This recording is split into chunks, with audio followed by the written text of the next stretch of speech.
You already know that a living organism is a collection of organic molecules. All living organisms are composed of one or more cells, which are considered the smallest units of life. The compounds in a cell mostly consist of carbon, hydrogen, oxygen, nitrogen, phosphorus, and sulfur. So, isn't it amazing that a living organism is made of non-living atoms and molecules? The study of the cell at the molecular level falls in the domain of biochemistry, which is a very important branch of biology. It is equally an important branch of organic chemistry too. In general, biomolecules are bigger and more complicated. So, let's quickly reinforce our knowledge of basic organic chemistry by applying it to these complex substances. Let's first define the term biomolecule.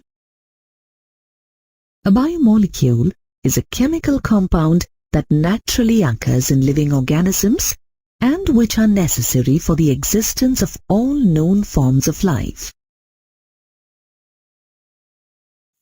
For example, keratin. The main component of hair is an agglomeration of proteins.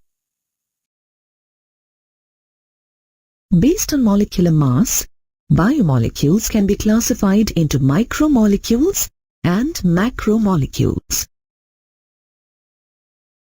Micromolecules are biomolecules whose molecular weight is less than 1000 and include sugars, lipids, vitamins, and so on.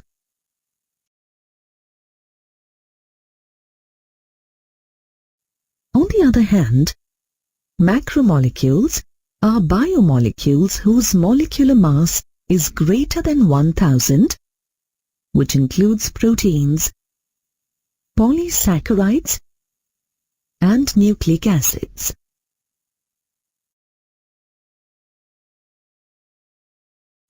Sugars and proteins are essential constituents of our food. These biomolecules interact with each other and constitute the molecular logic of life.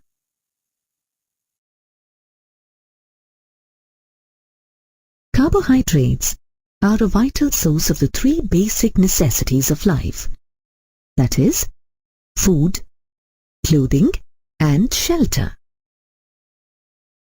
Carbohydrates constitute a very large group among various naturally occurring organic compounds. In nature, they are primarily produced by plants during photosynthesis. Some common examples of carbohydrates are cane sugar, glucose, and starch. Carbohydrates got their name because historically they were considered to be hydrates of carbon. Carbohydrates are also called saccharides, from the Greek word saccharon for sugar. Many, but not all carbohydrates have the general formula CxH2OY. For example, glucose C6H12O6. Its formula can be rearranged to fit the general formula. So, is CH3COOH considered to be a carbohydrate? Perhaps you recognize this compound as acetic acid. Its formula does fit the pattern, but acetic acid is a carboxylic acid, not a carbohydrate.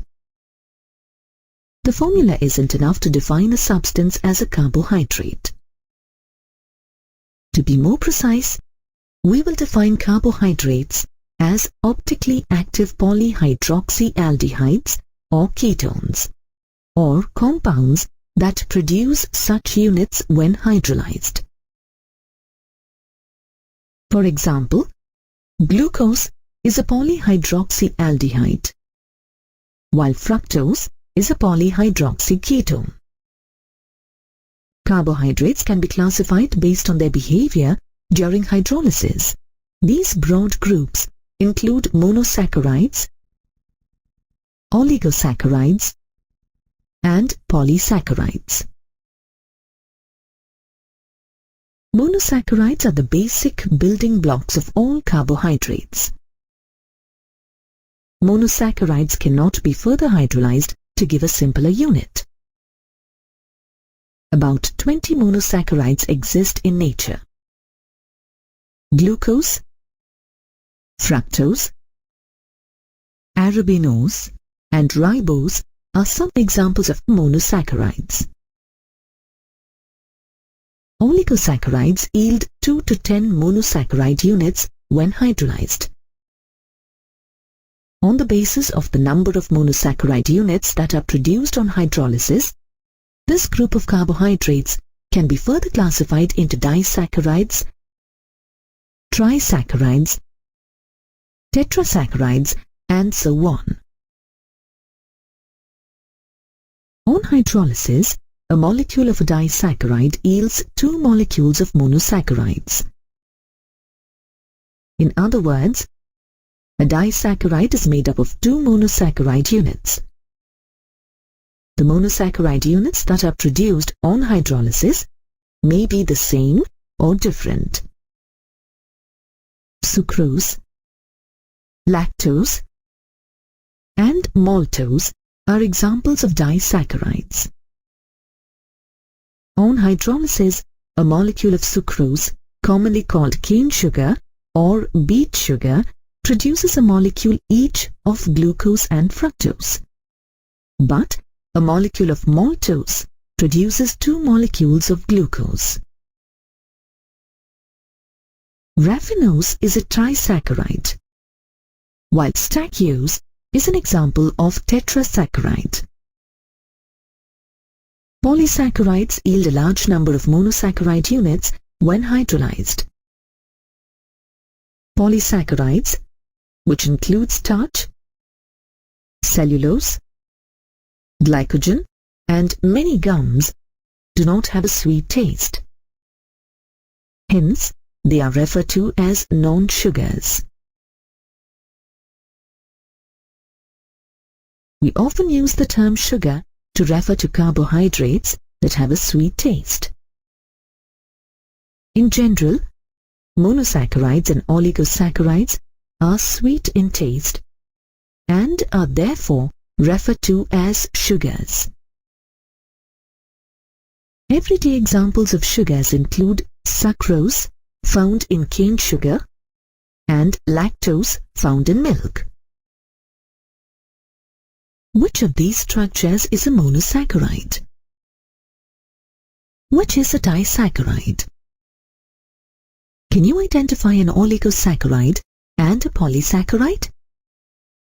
Molecule A is a polysaccharide.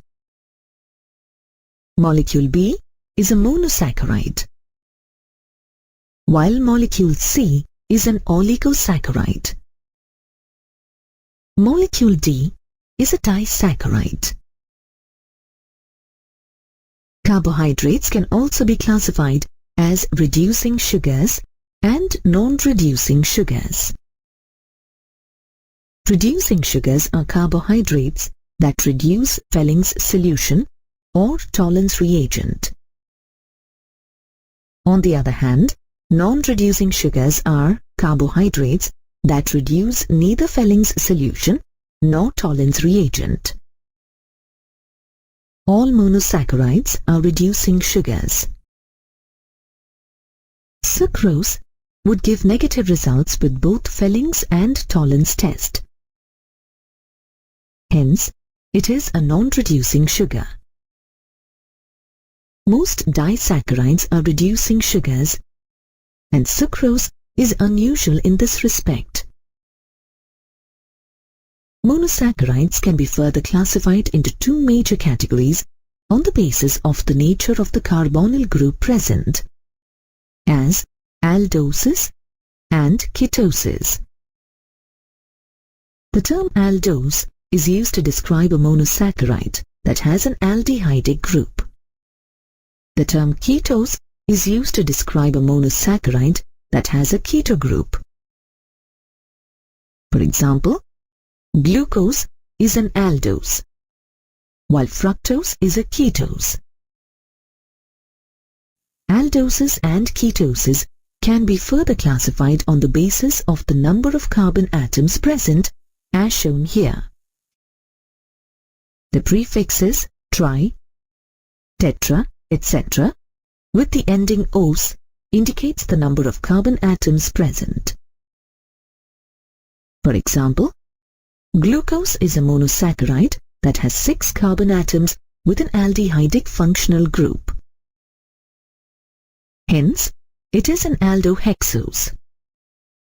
Similarly, fructose is a monosaccharide that has 6 carbon atoms with a keto functional group. Hence, it is a ketohexose. Can you classify this monosaccharide based on the number of carbons and the functional group? First, by counting along the carbon skeleton, we see that there are 7 carbon atoms, a heptose. This molecule is one of the few heptoses found in nature. This sugar contains a ketone group, so it is a ketose. Combined, we can fully describe this as a ketoheptose. Glucose is widely found in nature in the free as well as in the combined state. In the combined state, glucose occurs in cane sugar, starch, and so on. It is present in sweet fruits as well as in honey. Ripe grapes are also rich in glucose. Glucose is the monomeric unit of the larger carbohydrates such as starch and cellulose. Glucose is an aldohexose, which is probably the most abundant organic compound found on the earth. Glucose is also called dextrose because aqueous solutions of glucose are dextrorotatory in nature. That is, an aqueous solution of glucose rotates plane polarized light towards right. Let's now see how glucose can be prepared in the laboratory and on a commercial scale. In the laboratory, glucose can be prepared by the hydrolysis of cane sugar. An alcoholic solution of cane sugar or sucrose. On boiling with dilute hydrochloric acid or sulfuric acid, produces equal amounts of glucose and fructose. On a commercial scale, glucose can be prepared by the hydrolysis of starch. Starch on boiling with dilute sulfuric acid at 393 Kelvin under a pressure of 2 to 3 atmospheres produces glucose. Let's now study in detail the determination of the open chain structure of glucose. Glucose is known to have the molecular formula C6H12O6 as shown by elemental analysis and molecular weight determination. The next step is to figure out its molecular structure and absolute stereochemistry, which were very challenging tasks. Let's consider some evidence that helps scientists to determine the structure of glucose. For example, the reaction of glucose with hydrogen iodide, glucose on prolonged heating with hydroiodic acid in the presence of red phosphorus, results in the formation of N-hexane. formation of N-hexane indicates that all the 6 carbon atoms in glucose are linked in a straight chain. The reactions of glucose with hydroxylamine and hydrogen cyanide also provide similar evidence. Glucose reacts with hydroxylamine to form glucose oxide, which shows the presence of a carbonyl group. Additional evidence supporting the presence of a carbonyl group is provided by the reaction of glucose with hydrogen cyanide. Glucose reacts with hydrogen cyanide to give glucose cyanohydrin. When glucose reacts with bromine water, a mild oxidizing agent forms gluconic acid, which has the same number of carbon atoms as shown here. This is only possible if glucose contains a carbonyl group at the terminal position. That is, if the carbonyl group is an aldehydic group. Further, as the keto group doesn't respond to mild oxidizing agents, we can confirm that the carbonyl group is an aldehydic group. The acetylation reaction of glucose with acetic anhydride results in the formation of glucose pentaacetate. This indicates that 5 hydroxyl groups are present in a molecule. As the pentaacetyl derivative formed is stable, it means that the 5 hydroxyl groups are attached to different carbon atoms. The oxidation of glucose with nitric acid, a strong oxidizing agent, yields a dicarboxylic acid called saccaric acid. Gluconic acid also forms saccaric acid under these conditions. These reactions indicate the presence of a primary alcoholic group. Thus, based on these reactions, we can say that a glucose molecule has an aldehydic group and 5 hydroxyl groups, including 1 primary alcoholic group and secondary alcoholic groups. Hence, the open chain structure that can be assigned to glucose is as shown here. As this structure possesses 4 asymmetric carbons, there are 16 possible stereoisomers. Emil Fischer established the configuration of naturally occurring dextrorotatory glucose. It was truly an intellectual feat to identify which of the 16 possible stereoisomers of aldohexoses matched the structure of naturally occurring dextrorotatory glucose. Fischer won the Nobel Prize for this in chemistry in 1902.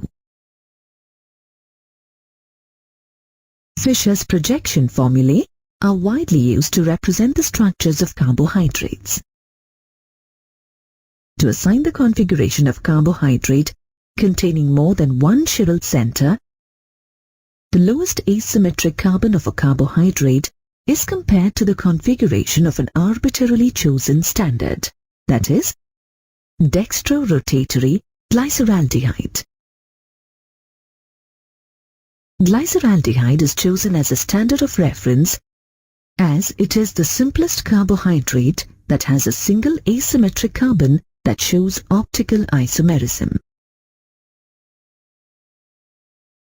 Shown here are the 2 enantiomers of glyceraldehydes. The carbohydrate or monosaccharide that can be chemically correlated to the plus isomer of glyceraldehyde is said to possess D configuration. And the carbohydrate or monosaccharide that can be chemically correlated to the minus isomer of glyceraldehyde is said to possess L configuration. That is, the compounds that are formed as a result of a reaction or a series of reactions from glyceraldehyde without breaking the bonds around the chiral center or any sort of other chemical correlation are assigned the same configuration as that of the particular optical isomer of glyceraldehyde. For example, the levorotatory lactic acid formed from dextrorotatory glyceraldehyde with D configuration is also said to have D configuration. It is important to note that D or L represent the relative configuration of a particular stereoisomer and doesn't hold any relation with the optical activity of the compound. To find the configuration of a monosaccharide relative to glyceraldehyde, compare the configuration of the lowest asymmetric carbon to the two glyceraldehyde structures as shown here. If the configuration of the lowest asymmetric carbon matches the spatial arrangement of the plus stereoisomer, that is, if the OH group is on the right-hand side, then the molecule is said to have D configuration. For example, the molecule shown here is D-glucose. This molecule is dextrorotatory glucose with D configuration. If the configuration around the lowest asymmetric carbon matches the arrangement of the minus stereoisomer of glyceraldehyde, that is, if the OH group is on the left-hand side, then the molecule is said to have L configuration. The molecule shown here, then, is L-glucose. This molecule is levorotatory glucose with L configuration. Here is a problem for you to try. Xylose, an aldopentose, makes up the polysaccharides present in corn cobs and the wood of trees, and is chemically correlated to dextrorotatory glyceraldehydes. The two Fischer projections of xylose are shown here. What would be the configuration of xylose?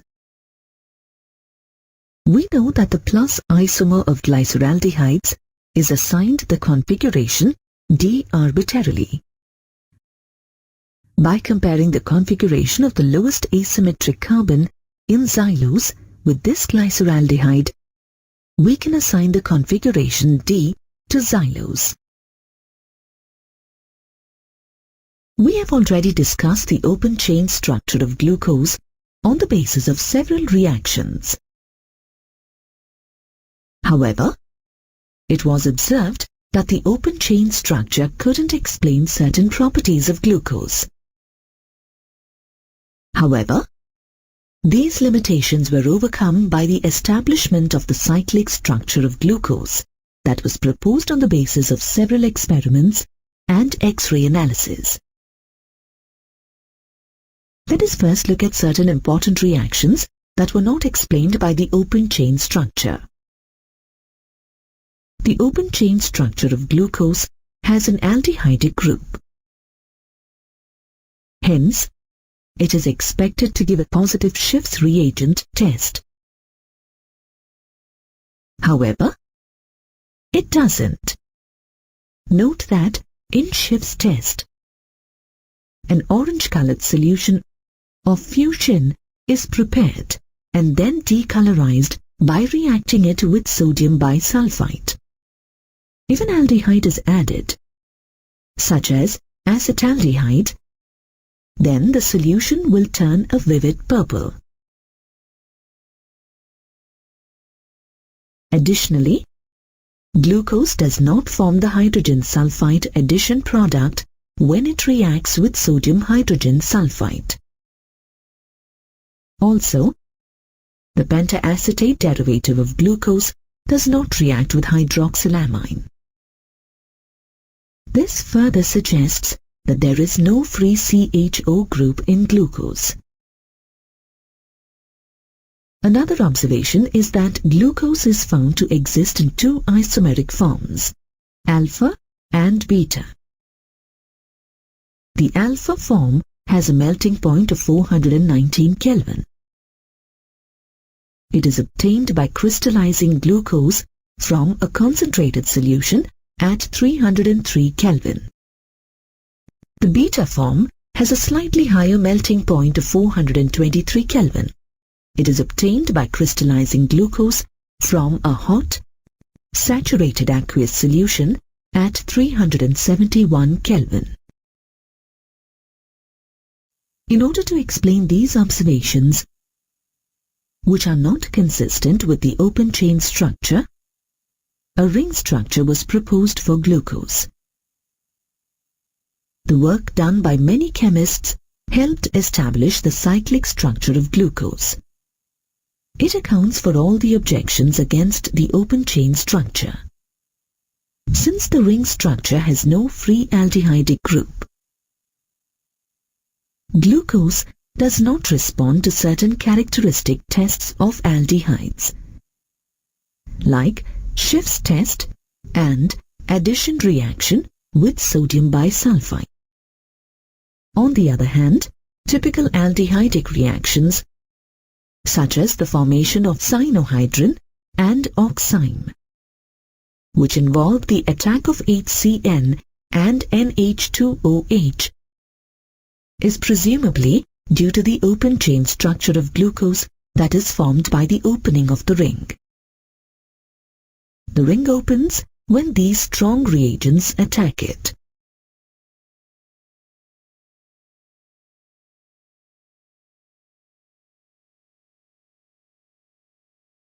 The cyclic structure is attributed to the formation of hemiacetal from the reaction between the aldehydic group and the C5-hydroxyl group present within the same molecule. The cyclic structure thus formed is a six-membered ring.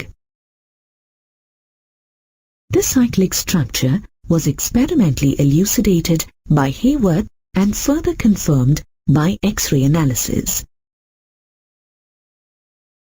This cyclic structure has one chiral center more than the open chain structure. Therefore, two possible isomeric forms are possible, as shown here. These two isomers differ in the configuration of the hydroxyl group at C1. Stereoisomers that differ in the configuration at C1 are known as anomers. C1 is called the anomeric carbon. Note that it is the aldehyde carbon before cyclization. The six-membered ring structures of glucose can be called pyranose structures, in analogy with pyrin. Pyrin is a six-membered heterocyclic compound. Hence, the anomers are called alpha D plus glucopyranose and beta D plus glucopyranose. Note that the hydroxyl groups on the right side and the left side in the Fisher projection formula are directed below and above the plane of the ring, respectively, in Hayward structures. Also, the terminal CH2OH is always projected above the plane of the ring. Let's direct our attention to the functional isomer of glucose, that is, fructose, another important monosaccharide. Like glucose, fructose has the molecular formula C6H12O6. Fructose is readily soluble in water. It is the sweetest of all sugars. It is obtained by the hydrolysis of sucrose with glucose. The chemical equation corresponding to this reaction is as shown. Certain characteristic reactions of fructose show that it is a ketone and consists of 6 carbon atoms in a straight chain with the keto functional group at position 2 of the carbon chain. Unlike glucose, fructose is observed to be levorotatory, that is, it rotates plane polarized light towards the left. In fact, an old name for fructose is levulose. Does the fructose structure illustrated here belong to the D or L series of sugars? As fructose can be chemically correlated to dextrorotatory glucose with D configuration, it also belongs to the D series. Hence, fructose is levorotatory with D configuration. Its open chain structure along with the name D minus fructose is illustrated here. As the open chain structure fails to explain certain facts like its existence in 2 isomeric forms and the formation of hydrogen sulfide addition product, the ring structure was established.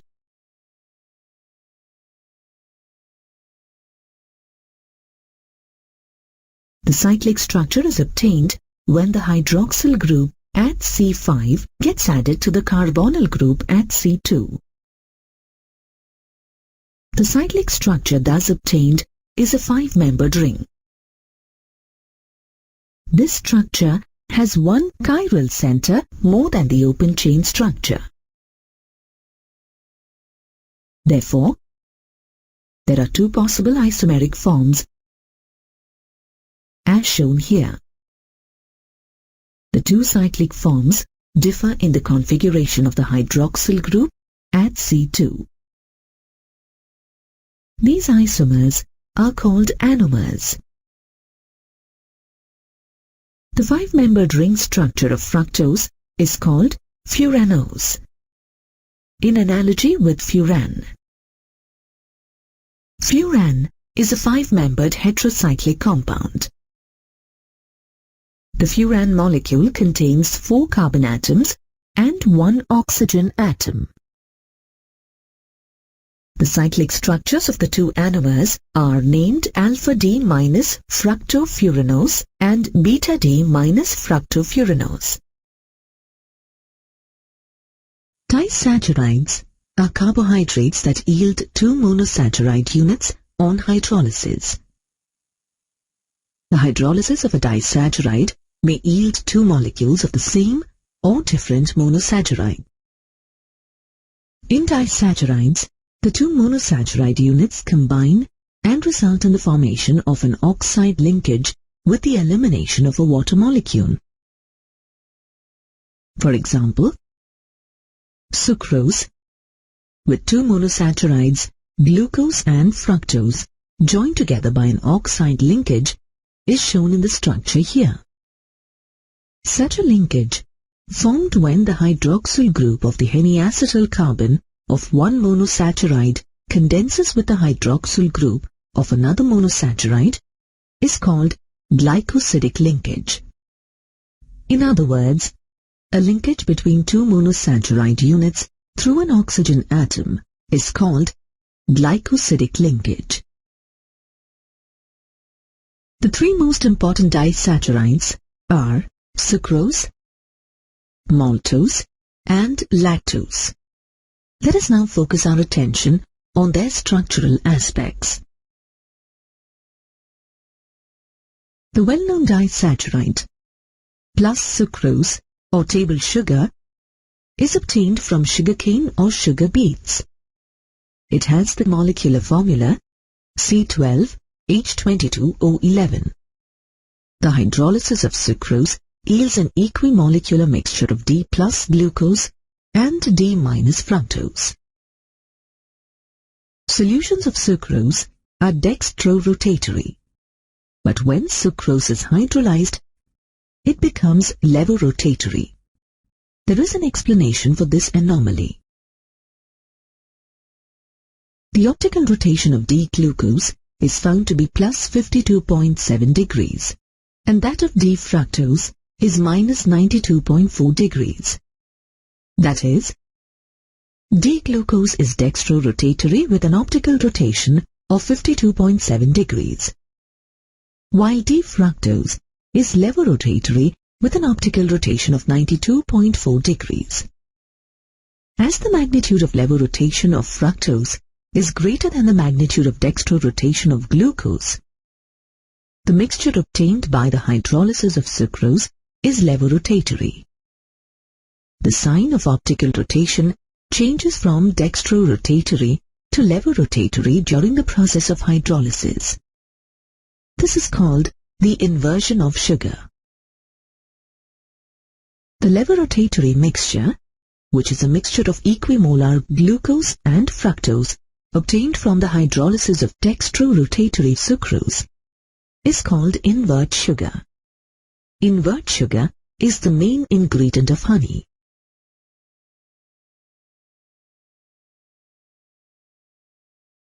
Let's look at the structure of sucrose in greater detail. Sucrose is made up of one unit of glucose, specifically the alpha anomer alpha-D-glucopyranose, and one unit of fructose, specifically the beta anomer beta-D-fructofuranose. These two hexose units are joined by a glycosidic linkage that is formed between the C1 of alpha-D-glucopyranose and the C2 of beta-D-fructofuranose. Note that the loss of a water molecule results in the formation of 1,2 glycosidic linkage or alpha-beta glycosidic linkage. Thus, the two carbonyl functional groups of glucose and fructose are blocked with the formation of glycosidic linkage. As the reducing group is necessary to give Tollens and Felling's tests is involved in the formation of the glycosidic linkage, sucrose gives a negative test with these reagents. Hence, sucrose is called a non-reducing sugar. Maltose is another important disaccharide which contains 2 glucose units. Its molecular formula is C12H22O11. It is the least common naturally occurring disaccharide. It is found in germinating grain. The glycosidic linkage in maltose is formed between the carbonyl group of the C1 of alpha-D-glucose and the hydroxyl group of the C4 of the second alpha-D-glucose. The availability of a free aldehydic group at the C1 of the second glucose in its solution allows the maltose to reduce Tollens and Felling's reagents. Hence, maltose, unlike sucrose, is a reducing sugar. Lactose is a disaccharide present in milk, so it is sometimes referred to as milk sugar. Lactose is composed of beta-D-galactose and beta-D-glucose. The glycosidic linkage in lactose forms between the C1 of galactose and the C4 of glucose. Like maltose, lactose is a reducing sugar due to the presence of a free aldehydic group at the C1 of the glucose unit. Can you answer this question on your own? What are the products expected when lactose is hydrolyzed? Lactose would produce galactose and glucose in equal proportions. Here, we see the Haworth projections of lactose and the hydrolysis products. Polysaccharides contain many monosaccharide units joined together by glycosidic linkages. Polysaccharides are the most common naturally occurring carbohydrates. A polysaccharide has the general formula C6H10O5 taken n times. They play important roles in food storage and as structural material. Cellulose and starch are the most important polysaccharides. Starch is the main storage polysaccharide of plants. Starch is found in cereals, roots, tubers, and some vegetables, and is used as an important dietary source for human beings. Chemically, starch is a polymer of the alpha isomer of D plus glucose. It consists of two components: amylose, which makes up 20% of starch, and amylopectin, which makes up the remaining 80%. These two components differ in their molecular size and shape. Amylose is the water-soluble portion of starch. Amylose molecules contain 200 to 1000 alpha D plus glucose units, connected by C1, C4 glycosidic bonds, as shown in the illustration. The chains of amylose are long and unbranched. Amylopectin, the major component of starch, is insoluble in water. Amylopectin is a branched chain polymer of D-glucose units.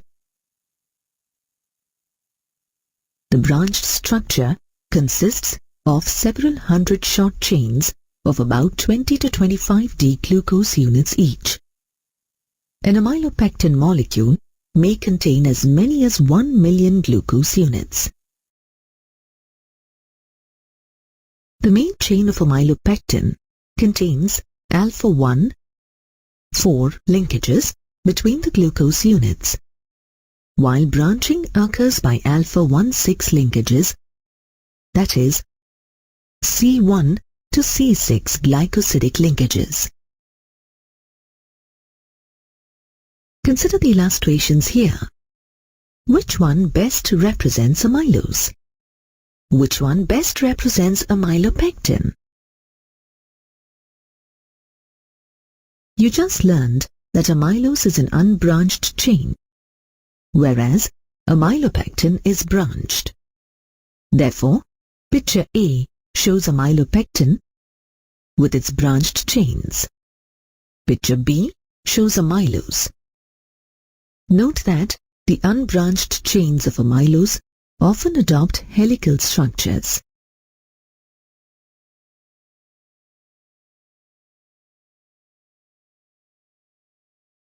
Cellulose is another important polysaccharide. Found exclusively in plants, it is the most abundant of all carbohydrates. Cellulose is the chief structural material in plants. It is completely insoluble in water. Cellulose is a straight-chain polysaccharide. It is made up of chains of beta-D-glucose units. These beta-D-glucose units are joined by glycosidic linkages between the C1 of one glucose unit and the C4 of the next.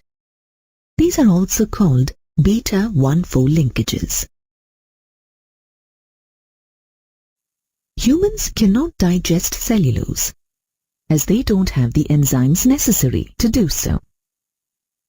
Cows, horses, goats have symbiotic bacteria in their intestinal tracts.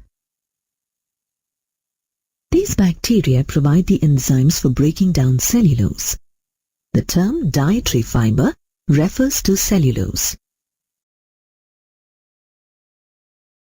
The polysaccharide, glycogen, is the form in which carbohydrates are stored in animals. It is present in the liver, muscles, and brain. Glycogen is also found in yeast and fungi. The structural aspects of glycogen are much similar to amylopectin, a component of starch. Hence, it is referred to as animal starch. The structure of glycogen differs from that of amylopectin in that the molecules of glycogen have a greater degree of branching. Enzymes break down glycogen that is stored in the liver and muscles into glucose when the body needs it. Now let us study briefly the importance of carbohydrates in our lives. Carbohydrates are a very important class of biomolecules. They form a major component of our diet. They function as storage molecules, starch in plants, and glycogen in animals. The cell walls of bacteria and plants are made of cellulose. Carbohydrates have many uses as structural material. We build houses and furniture and other useful items from wood, which is 40 to 50% cellulose. We clothe ourselves in cotton and linen, which are largely cellulose.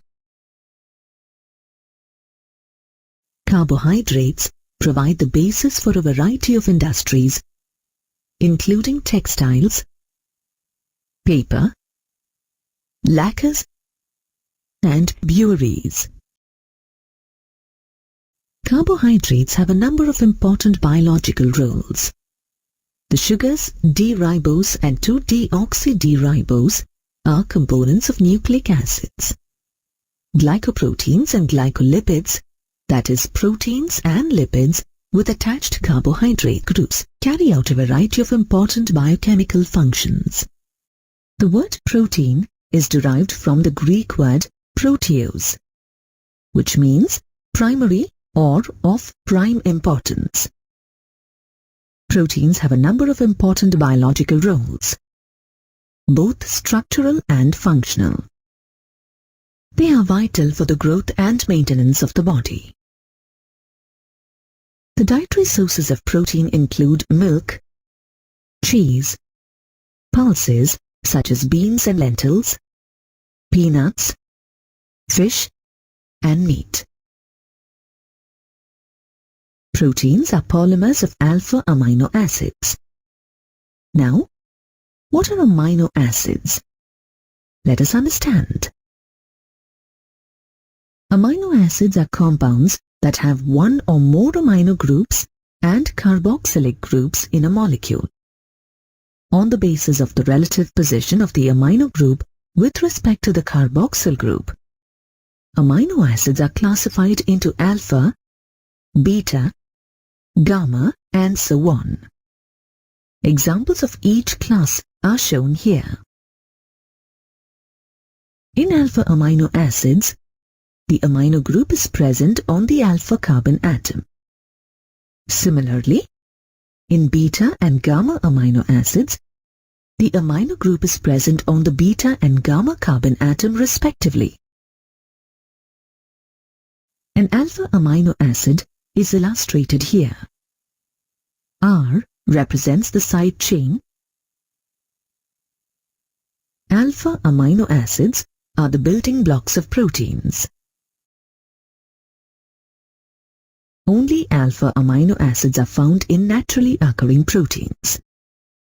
There are 20-odd alpha amino acids, as shown in the table. In nature, 20-odd different amino acids combine in different ways to form different protein molecules. Every alpha amino acid has a common name. These common names reflect either the source or the property of that compound. Alpha amino acids are usually represented by a 3-letter symbol and sometimes by a 1-letter symbol. For example, the amino acid glycine has a sweet taste. Its name is derived from the Greek word glykos, which means sweet. The 3-letter code for glycine is GLY, and its 1-letter symbol is G. The side chain of glycine is a hydrogen atom.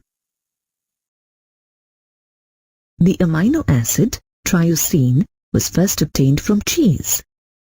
Its name is derived from the Greek word tyros, which means cheese.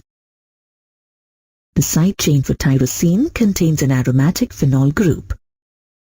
It has the three-letter symbol TYR, and its one-letter symbol is Y. Among the natural amino acids, the ones that can be synthesized in the body are called non-essential amino acids, whereas those that cannot be synthesized in the body and therefore must be included in the diet are called essential amino acids.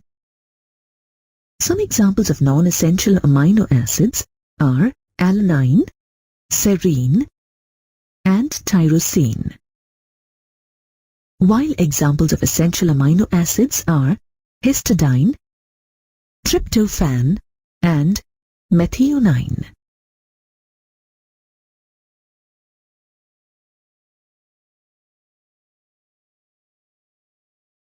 Amino acids can be classified as acidic, basic, or neutral on the basis of their nature. An amino acid is acidic if it contains more carboxylic groups than amino groups. It is a basic amino acid if it contains more amino groups than carboxylic groups. Neutral amino acids contain an equal number of amino and carboxylic groups. Can you classify these amino acids as acidic, basic, or neutral? Look carefully at the structures. Molecules A and E, which are aspartic acid and glutamic acid, are acidic. Each has two carboxylic groups and one amino group. Molecules B and C, which are arginine and lysine, are basic. They have multiple amino groups but only one carboxylic group. Molecule D, the amino acid valine, is neutral. It has one amino group and one carboxylic group.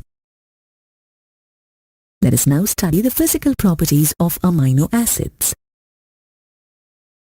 In general, amino acids in their pure states are colorless, crystalline solids. They are water-soluble with high melting points. Most amino acids behave like salts rather than like simple amines or simple carboxylic acids. Their behavior like salts is attributed to the presence of both the acidic carboxylic group and basic amino group in the same molecule. In aqueous solutions, the acidic carboxylic group of an amino acid transfers a proton or a hydrogen ion to the basic amino group present in the same molecule. This results in the formation of a dipolar ion called a Zwitter ion. Thus, amino acids form Zwitter ions in aqueous solutions. Zwitter ions are electrically neutral. They exhibit amphoteric behavior as they can react with both acids and bases. The high melting points and solubility of most amino acids are due to this dipolar ion structure. All alpha or naturally occurring amino acids, with the exception of glycine, are optically active due to the presence of an asymmetric alpha carbon. Glycine does not have an asymmetric carbon and is therefore not optically active.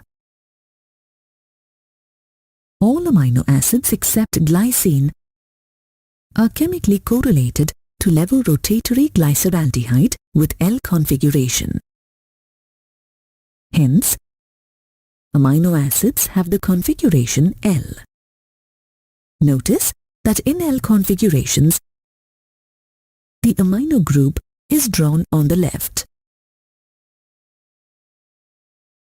Proteins are a class of biologically important compounds. They are condensation polymers of about 20 different alpha amino acids, which are linked by peptide bonds. A peptide bond is formed when the amino group of one amino acid molecule interacts with the carboxyl group of another amino acid molecule. This reaction involves the elimination of a water molecule. Thus, the interaction between the amino group and the carboxyl group of two of the same or of different amino acids results in the formation of an amide linkage, that is, an NHC double bond O group called a peptide linkage. The product formed when two amino acids interact is called a dipeptide. The name dipeptide indicates a peptide bond that is formed between two amino acid molecules. For example, when glycine combines with alanine, a dipeptide, glycylalanine, is formed. Similarly, when two glycine molecules combine, glycylglycine is formed. Note that, by convention, the amino end is shown on the left and the carboxyl group is on the right of the resulting dipeptide. Also note that the peptide bond is planar. The CON and H atoms are all in the same plane along with the alpha carbons. Let's work on a practice problem. Show the formation of the peptide bond that forms between alanine and serine. Keep the amino acids in the order given here.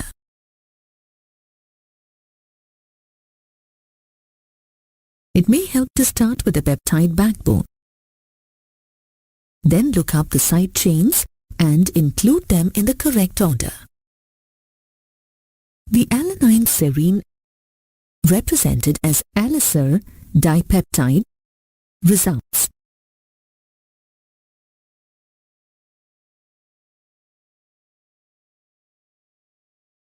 Three amino acids linked by two peptide linkages are called tripeptides. The tripeptide glutathione protects the cells from oxidizing agents. It is formed from glutamic acid, cysteine, and glycine. Similarly, when 4, 5, or 6 amino acids are linked, the products obtained are called tetrapeptide, pentapeptide, and hexapeptide respectively. When more than 10 amino acids are linked, the product obtained is called a polypeptide. Thus, depending upon the number of amino acid residues present per molecule, peptides are classified into dipeptide, tripeptide, tetrapeptide, and so on up to polypeptides. Polypeptide chains that have either more than 100 amino acid residues with a molecular mass greater than 10,000 or less than 100 amino acid residues with a well-defined conformation are referred to as proteins. Let us now look at the classification of proteins. On the basis of molecular shape, proteins are broadly classified into two classes, fibrous proteins and globular proteins. In fibrous proteins, the polypeptide chains are long and thread-like and run parallel to each other to form fibers. These parallel chains are held together by hydrogen bonds and disulfide linkages. Due to their strong intermolecular forces of attraction, fibrous proteins are generally insoluble in water. Important examples of fibrous proteins include keratin, found in hair, nails, skin, etc. Myosin, found in muscles. Collagen, found in tendons. And fibroin, found in silk. Thus, these proteins form the structural material of animal tissues. In globular proteins, the polypeptide chains coil around to give a roughly spherical shape. These are soluble in water due to the presence of hydrophilic groups.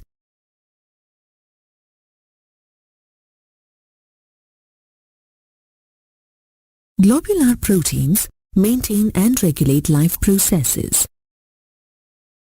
For example, insulin regulates the blood sugar levels in the body. Hemoglobin and albumin are some other examples.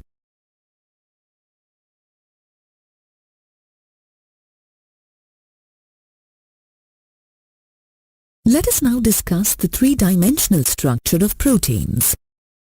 The structure of proteins is studied at 4 different levels, in the ascending order of their complexity, as primary, secondary, tertiary, and the quaternary structure. Let us first discuss the primary structure of proteins. The specific sequence of amino acids in the polypeptide chain reflects the primary structure of proteins. Here, we see the specific arrangement of amino acids of the enzyme lysozyme. Every protein has its own unique amino acid sequence. Any change in the sequence of amino acids creates an altogether different protein. The secondary structure of proteins refers to the arrangement of the polypeptide chains in space.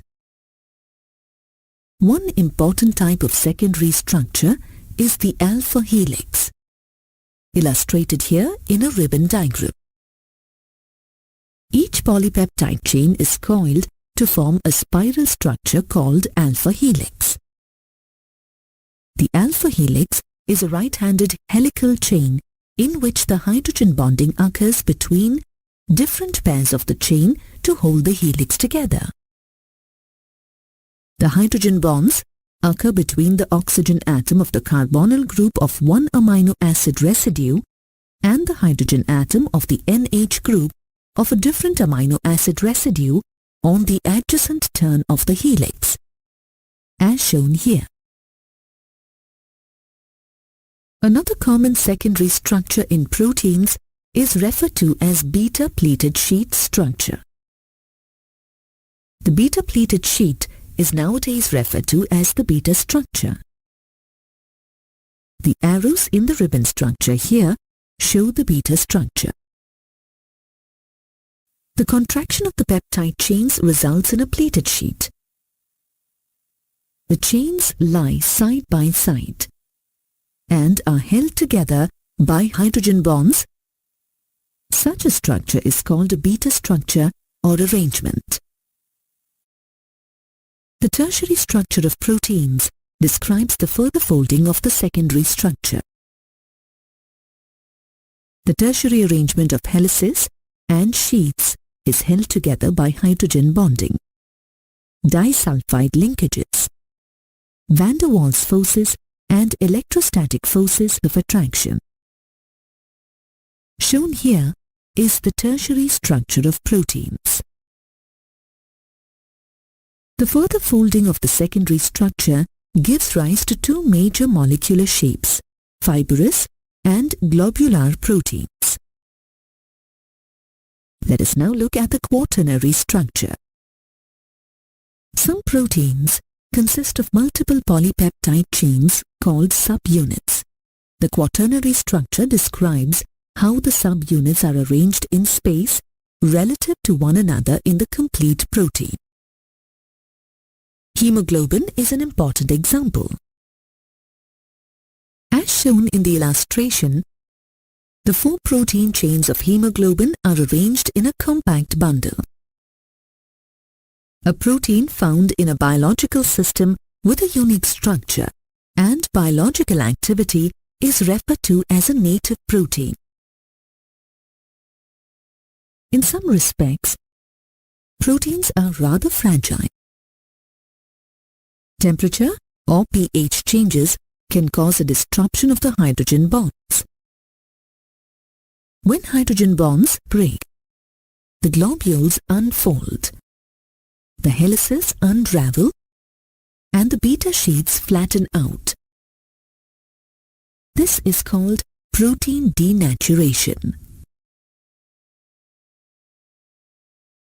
When proteins denature, the primary structure, the specific amino acid sequence, remains intact. However, the secondary and tertiary structures come apart. Denatured proteins are unable to carry out their biological function. If you have ever boiled an egg, you might have witnessed protein denaturation as the egg white solidifies. Enzymes are proteins that catalyze reactions, speeding up the reaction rate. Enzymes speed up reaction rates by reducing the activation energy.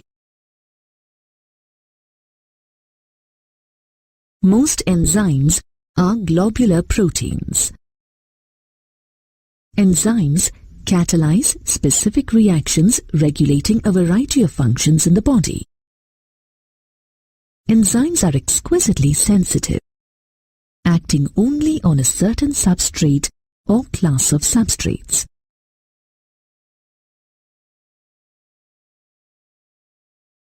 Most enzyme names contain the suffix ase.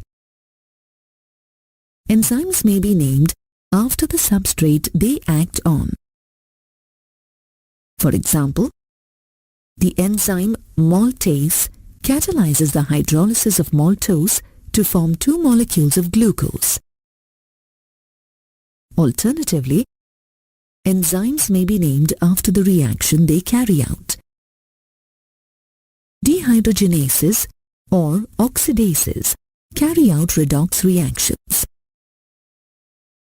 Isomerases catalyze isomerization reactions. Hydrolases make hydrolysis reactions faster.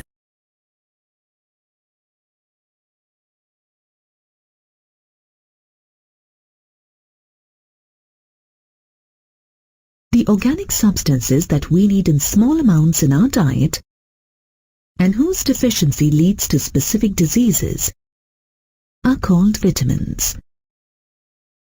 When vitamins were first identified, they were found to have amino groups. Thus, the word vitamin originated from vital plus amine. However, nowadays, most known vitamins don't necessarily contain amino groups.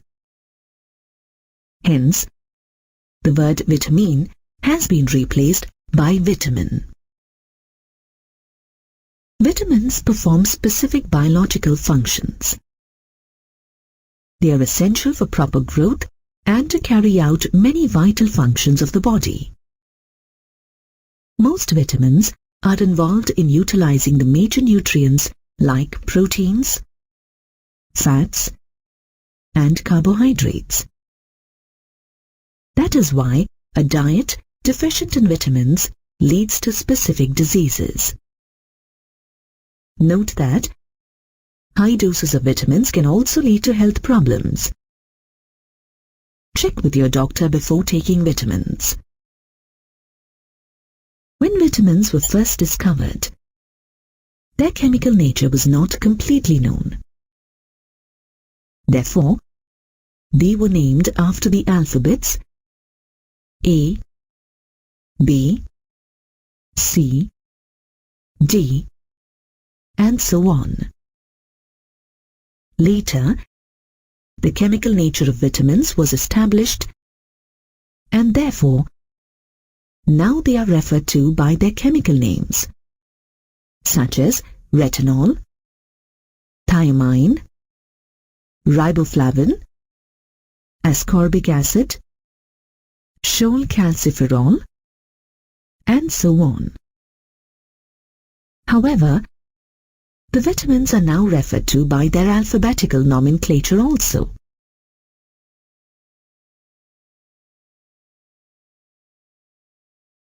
Let us now look at the classification of vitamins on the basis of their solubility. Vitamins are typically classified into two groups based on their solubility in fat or water-fat soluble vitamins and water-soluble vitamins.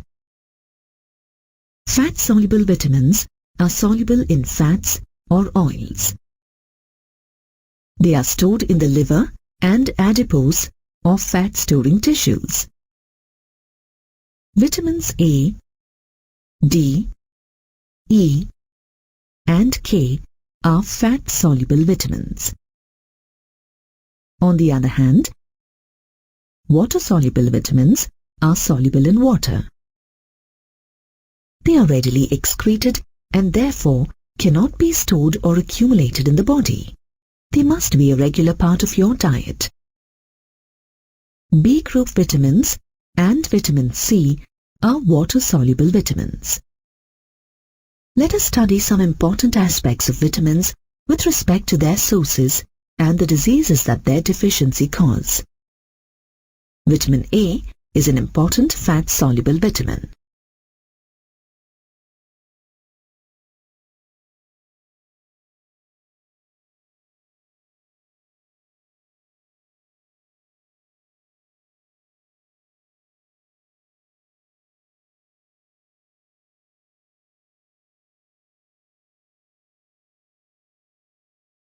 The deficiency of vitamin A leads to xerophthalmia, that is, night blindness, in which the central portion of the eye, the cornea, becomes opaque and soft.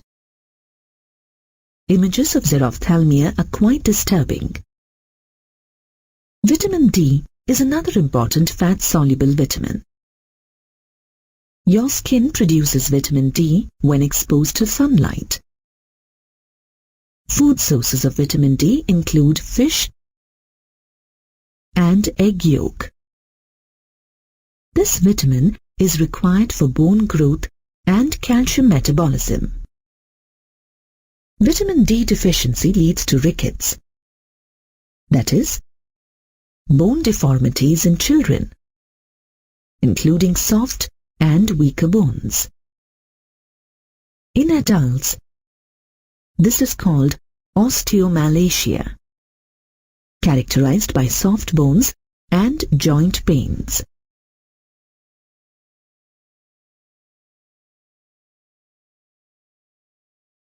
Another important fat-soluble vitamin is vitamin E. Dietary sources of vitamin E include vegetable oils and cereal grains. Vitamin E deficiency leads to more fragile red blood cells and muscular weakness. Vitamin K is another important fat-soluble vitamin. Green leafy vegetables are good dietary sources of vitamin K. Vitamin K deficiency leads to slower blood clotting. Vitamin C, or ascorbic acid, is an important water-soluble vitamin. Dietary sources of vitamin C include citrus fruits, amla, and green leafy vegetables. This vitamin is required for the synthesis of collagen and for the calcification of the bones and the teeth.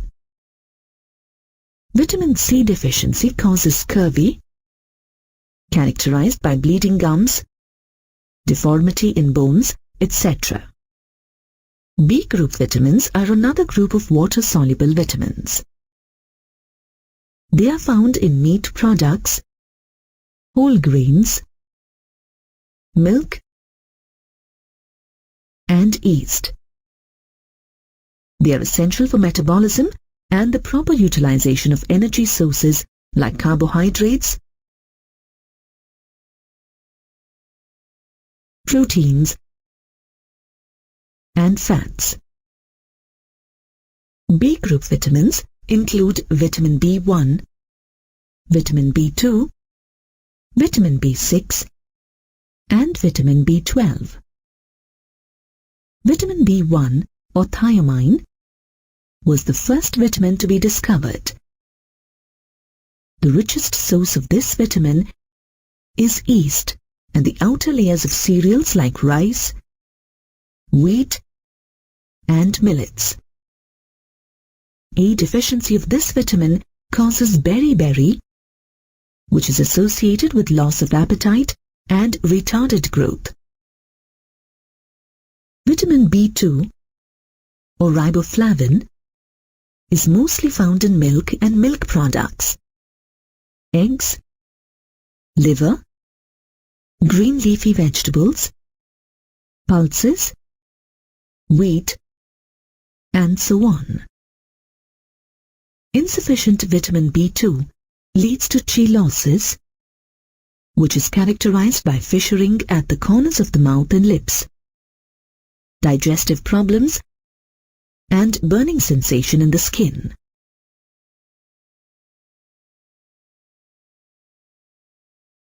Vitamin B6, or pyridoxine, is found in meat, liver, egg yolk, cereals, grains, and vegetables. Its deficiency causes convulsions.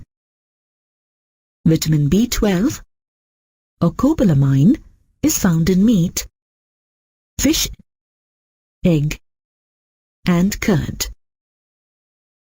Its deficiency leads to pernicious anemia, that is, RBC deficient in hemoglobin. Nucleic acids are biomolecules present in all living cells and are responsible for transmitting genetic information from one generation to the next. In other words, they are the carriers of heredity. They are found to exist along with certain proteins. Proteins, along with the nucleic acids, constitute nucleoproteins. Now, in this context, let us look at the chemical composition and structure of nucleic acids. The basic components of nucleic acids include a pentose sugar, a phosphate group, and nitrogen-containing heterocyclic compounds called nitrogen bases. Depending on the type of the pentose sugar present, nucleic acids can be broadly classified into DNA deoxyribonucleic acid and RNA ribonucleic acid. Examine structures 1 and 2 given here. From the structures, we can say that in DNA, the sugar is beta-D2-deoxyribose, whereas in RNA, the sugar is beta-D-ribose. Let us now look at how these two nucleic acids differ with respect to nitrogen bases. There are 4 nitrogenous bases present in DNA: adenine, guanine, cytosine, and thymine. There are also 4 bases in RNA. In RNA, the base uracil is substituted for thymine. Note the structural similarities between adenine and guanine and between cytosine, thymine, and uracil. On the basis of the structural similarities, among the nitrogen bases.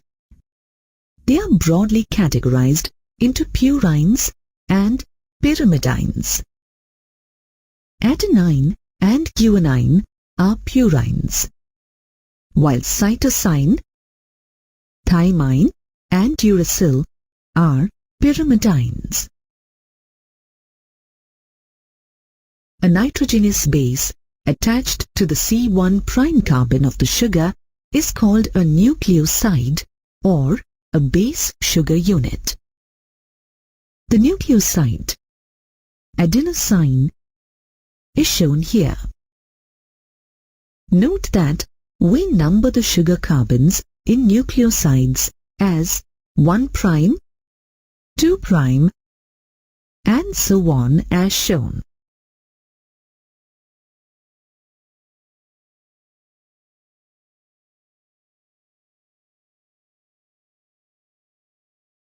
A pentose sugar with the nitrogen base at the C1 prime carbon and a phosphate group at the C5 prime position is called a nucleotide, a base sugar phosphate unit. Look at the structure of a nucleotide of DNA and RNA. You can see that there is only one hydroxyl group attached to the sugar ring of DNA, while there are two hydroxyl groups attached to the sugar ring of RNA. Try to answer this question on your own before checking the answer. What products would be formed when a nucleotide from RNA, which contains cytosine, is hydrolyzed? Start with the correct nucleotide structure. Hydrolysis of this nucleotide would produce phosphoric acid, beta-D-ribose, and cytosine. Nucleotides are linked together by phosphodiester linkages.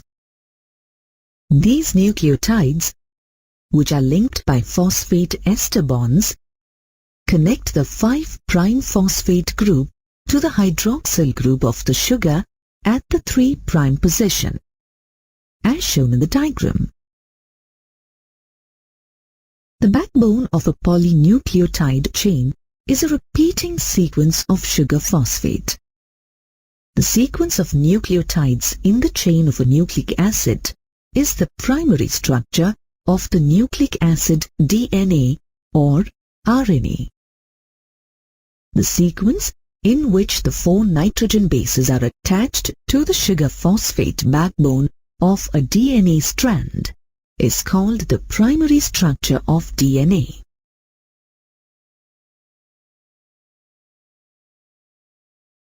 DNA forms a secondary structure in the form of a double-stranded helix, like a twisted ladder. 2 strands of DNA interact to form the double helix, where the sugar phosphate backbone form the rails of the ladder, while pairs of nitrogenous bases, either purines or pyrimidines, form the rungs or steps of the ladder. James Watson and Francis Crick determined the double helix nature of DNA using X-ray crystallographic data collected by Rosalind Franklin. The 2 strands of DNA are held together by hydrogen bonds between specific pairs of bases. Adenine always pairs with thymine. Cytosine always pairs with guanine. As the 2 strands are held together by hydrogen bonds between specific pairs of bases, the strands are said to be complementary to each other. Notice that the complementary strands run in opposite directions.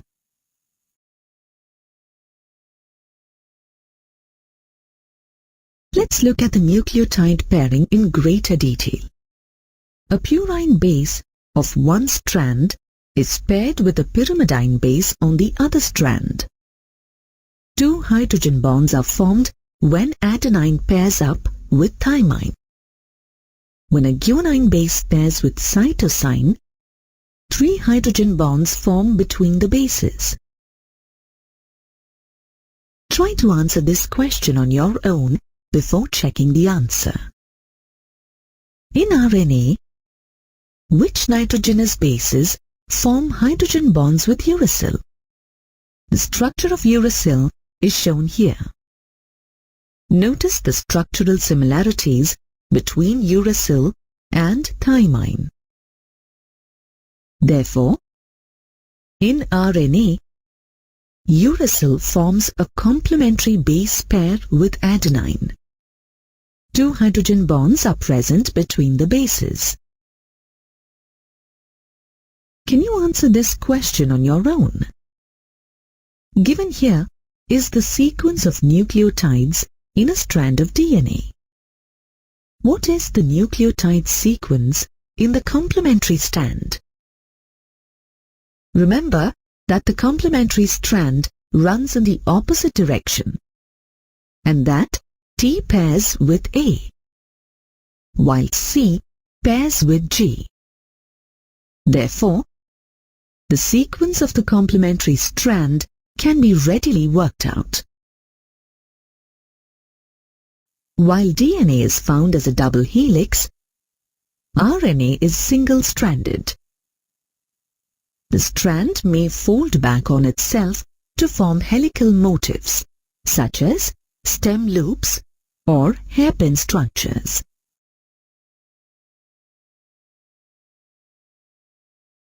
There are 3 important types of RNA in living systems. Messenger RNA carries genetic information from DNA to ribosomes for the synthesis of proteins. Transfer RNA brings amino acids to the messenger RNA. Ribosomal RNA is the RNA component of the ribosome where proteins are synthesized in the cell. Nucleic acids play a number of important biological roles. They are the chemical basis of heredity, storing genetic information while also allowing for changes between generations. Each species has a unique genetic code with a specific number of chromosomes. DNA copies itself or self-replicates during cell division, so that identical copies of the genetic code are transferred to the daughter cells.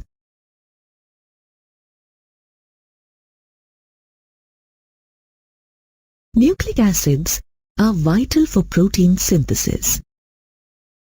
DNA stores the code for the amino acid sequence, while RNA molecules link the amino acids together. Each individual has a unique DNA sequence. Information regarding the sequence of bases on DNA is called DNA fingerprinting. Through DNA fingerprinting, it is possible to determine if 2 samples of DNA belong to the same person, 2 related individuals, or to unrelated people. DNA fingerprinting has important uses in identifying criminals, in determining paternity, identifying accident victims, and in the study of evolutionary changes. Based on the data shown, did any of the suspects leave DNA behind at the crime scene? Based on the DNA fingerprinting, we can eliminate suspects 1 and 3 as their patterns do not match the DNA found at the crime scene. It seems likely, however, that suspect too may have been at the crime scene.